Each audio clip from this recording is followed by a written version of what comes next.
Në Kosovë është pezulluar mësimi në të gjitha shkollat e vendit. Shkak janë për përmbytjet në disa prej qyteteve kryesore. Ministria në detyrë e arsimit Arbëria Nagavci njoftoi se mësimi do të rifillojë të hënën e 12 janarit.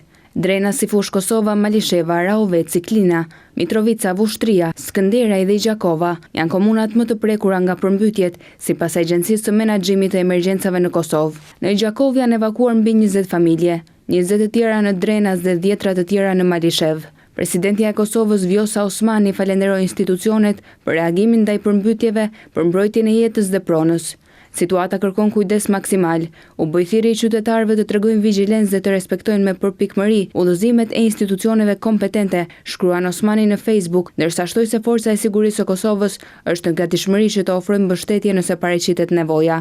Përmbytjet sollën edhe ndërprerjen e energjisë elektrike në Drenas, Malishev dhe Rahovec. Në Drenas uji ka depërtuar në 9 stacion duke paraqitur rrezik serioz për funksionimin e sigurt të rrjetit elektrik. Përveç ndërprerjeve të energjisë, qytetarët u përballen edhe me ndërprerje të ujit kryesisht në Mitrovic. Në Prishtinë komuna apeloi për kujdes, duke shtuar se për shkak të përmbytjeve mund të ketë probleme në qarkullimin rrugor me kanalizime dhe rrëshqitjet e dheut. Ndërkohë Instituti Kombëtar i Shëndetësisë Publike tha se aktualisht nuk ka të dhëna për ndotje të ujit. Megjithatë, instituti rekomandoi që qytetarët të vlerësojnë ujin para se ta përdorin dhe ushqimi që ka pasur kontakt me ujin e shiut të mos konsumohet. Kosova është përballur me përmbytje vitet e fundit, të cilat kanë shkaktuar kryesisht dëme materiale.